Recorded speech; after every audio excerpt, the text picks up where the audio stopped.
Guys, magandang gabi. Welcome back po dito sa Gandara Astreo Channel for Showbiz Update. Andito na naman nga po akong muli, nagbabalik ang nagmamaganda ninyong katsismosang Kim Pao. Wala na pong iba, si Gandara, upang magatid sa inyo ng latest update and fresh happenings patungkol kay Kim Chiu and Paolo Abilino. And para nga sa gabing ito, ang tatalakayin natin at pag-uusapan ay may kinalaman dito sa hindi na po talaga makatarungang ginagawa ngayon kay Kimi. Yung hatred na natatanggap ngayon ni Kim Chiu medyo nakakagigil na dahil sumusobra na sila. As long as gusto natin tumahimik, si Kim Chiu din na rin pinapatuloy yung mga basher niya yan. Siguro para patapos na lang din, pero hindi eh. Grabe, iba talaga kapag masyado kang mabait, inaagrabyado ka. Ganun talaga. So, as saklap lang, bakit kailangan pagdaanan to ni Kim? Bakit ganito? Sobra na, may pagpapastos ng ginagawa. Sana naman aksyonan ito. Kasi bakit ganyan? Nakakagalit talaga. Hindi deserve ni Kim yan. So ano nga ba to? Pag-usapan nga natin yan mamaya. Pero bago yan, sa mga di pa nakaka-subscribe dito sa ating channel, maaari lamang na pindutin po ninyo ang subscribe button natin at notification bell na rin dyan sa baba para maging updated po kayo at ma-notify tuwing may bago tayong chika at balita hinggil sa Kim Pao. Basta mga balita na may kinalaman kay Kim Chiu and Paolo Abilino, sagot na po natin yan.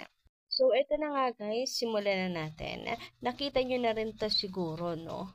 So, nakalagay po dito, grabe, deserve daw. Cause you deserve, sabi. And kita nyo yung ginagawa doon sa tarp ng Julie na may mukha ni Kim kasi siya yung endorser. Tinatakpan. As in. Bakit ganun? Tapos parang walang magawa. Of course, naunawaan ko naman na ito po yung empleyado yung naka-apron. Wala talaga siyang magagawa dyan. Baka pagtulungan pa siya. Kundi itawag yan sa management. Or, hindi naman siguro management may gawa niya, no? Ayan, sana may gawin ang Julie's Bake Shop kasi ang dami ko nang nababasa na, ano yan, Julie? Bakit hinahayaan lang?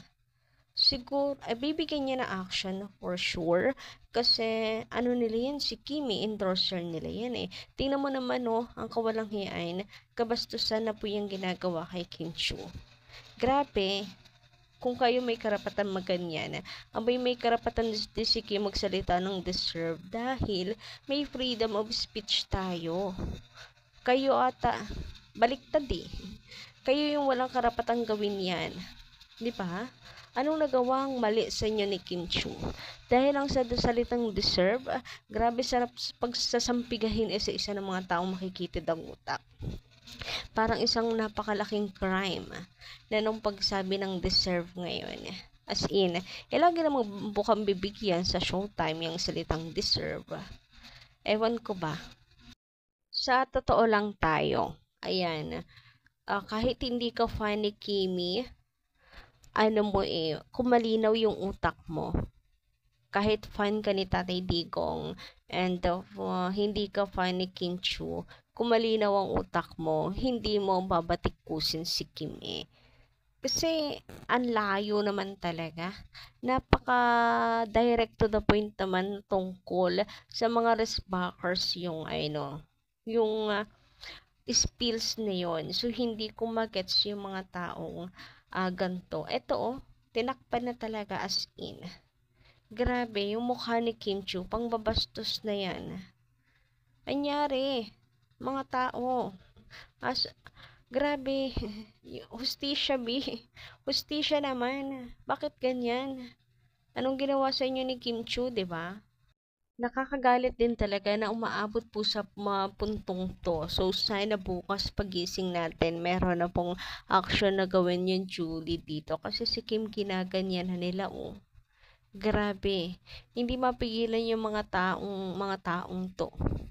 Talagang ipipilit nila na may connection sa politika and Tatay Digong yung spill ni Kimi. Or binasa lang yun ni Kim, script yun. Bakit ganun? Anyway, sabi dito ni Chema Venturero, isa rin siya. Huwag niyo isali showtime, si Kim lang. Grabe naman na si Kim lang, may kasalanan. palitan na sana yan si Kim, sobrang ingay. Ano gusto mo sa host, nakatayo lang? Tahimik, buong maghapon nakatayo lang, parang doon. Host yan. Malamang maingay talaga. Kasi nasa entertainment industry sila. Trabaho nila mag-entertain. And paano si Kim lang ang may kasalanan? Ha? Unang-una, wala ni isang may kasalanan. Yung iba sinisisi sa mga writers. Alam naman na mainit daw yung salitang deserve. Ginamit pa talaga ngayon. Bakit? Wala naman pong nagbabawal or hindi naman po ban ang salitang deserve. Wala naman pong nagmamay-ari niyan para bawal gamitin ng iba. Diba? Hindi yung kasalanan ng writer. Tapos si Kim lang daw ang may kasalanan. Pinapasalo lahat kay Kim Chiu. Wala ni isang may kasalanan doon, so walang dapat sumalo sa kanila. Dapat alisin na daw si Kim. Ha? Kung wala naman si Kim doon, absent si Kim, may ibang magsasabi naman yan eh. Kasi nga, that's the script. Yun yung nakalagay doon. Yun yung kanilang spiel. And hindi naman bago na may ganito po sila always. Ewan ko pa. Parang pag may problema ang isa, dapat makisimpatya ang lahat. Parang bawal maging masaya kahit napaka-personal nung dahilan bakit ka masaya. Parang ganun. Ewan ko ba. Para bang akala nila sa kanilang lang umiikot ang mundo ng lahat ng tao. Kagaya nitong comment. Sabi dito si Jasmine Curtis nagtanong kung anong almusal at sana daw masarap. Ang almusal today, nabash din. Ang lala ng utak ng mga tao ngayon, bawat post, salita at kilos, may ibang kahulugan, ang init ng mga ulo. Nakakapag-focus pa kaya sila sa kanilang ginagawa sa buhay? Ito pa, Diyos ko, napaka-toxic ng mga fantards. Akala nila sa kanila lang umiikot ang mundo. Mas layo namang napakalayo nung ni Jasmine ng kanyang post na good morning, anong almusal, sana masarap ang almusal. 'Di ba? Apakalayo. Paano na-connecta yun sa politika? Always naman siyang ganyan sa mga fans niya. Mapakamalambing sa mga fans. Ewan ko ba. Pwede namang mga fans lang yung kausap ni Jasmine, 'di ba? Kasi nga ganyan naman always yan kung fan kayo ni Jasmine. So, tama nga yung sabi dito. Akala nila sa kanila lang umiikot ang mundo. Grabihan. Ito pa sabi ni Gemma Venturero. Masyado kasi madaldal. Deserve mo yan. Madamay. Ibang host ng Showtime. Bida-bida ka. Dapat palitan ka na lang. So, nadamay pa daw ang ibang host dahil kay Kim. Tama ba? Yung pagkakaintindi ko, ulitin natin ha. Baka mamaya i-bash din tayo. Masyado kasi madaldal. Deserve mo yan. Madadamay madadamay daw yung ibang host dahil kay Kim Chiu. Ha?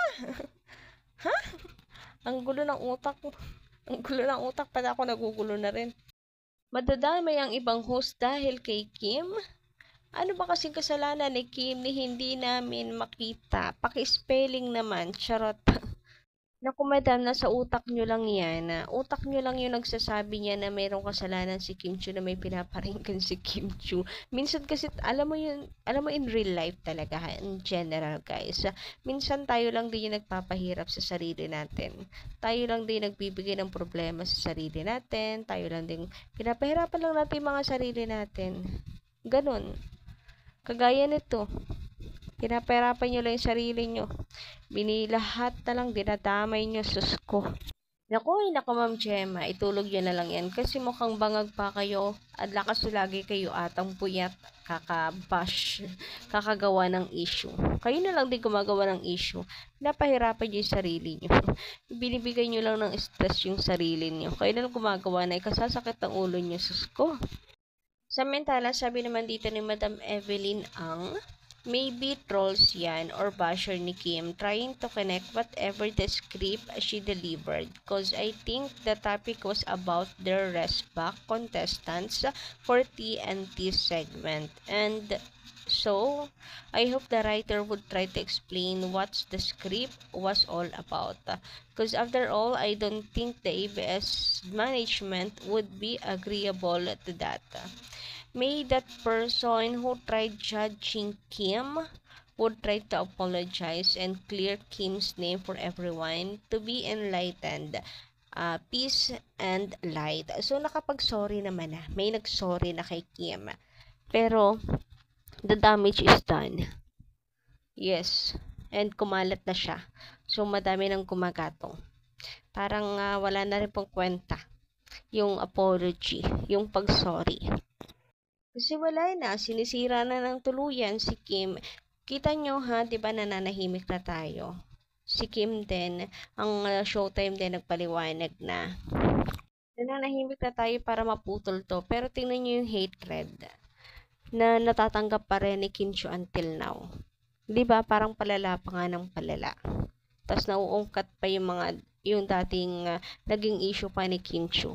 Ewan ko, parang kapag ka nagka-issue ka, ano na yun kadugtong na ng buhay mo. Parang hindi ka na dun makakawala. Parang ganun. Para bang kapag nagkamali ka lang, isa ka ng masamang tao. Ewan ko ba sa panahon ngayon, daming feeling perfect. Pero, naninindigan ako na walang pagkakamali si Kim about dito sa spill niya na to. Sa kanyang script na yan. Napakalinaw naman na nagbasa lang si Kim ng script. Makita lang talaga yung utak ng iba. Anyway, hanggang dito lang muna nating update. Thank you so much sa pakikinig. Sana mabigyan po ng action ng Julian. And don't forget to click the subscribe button and notification bell for more updates. Maraming salamat.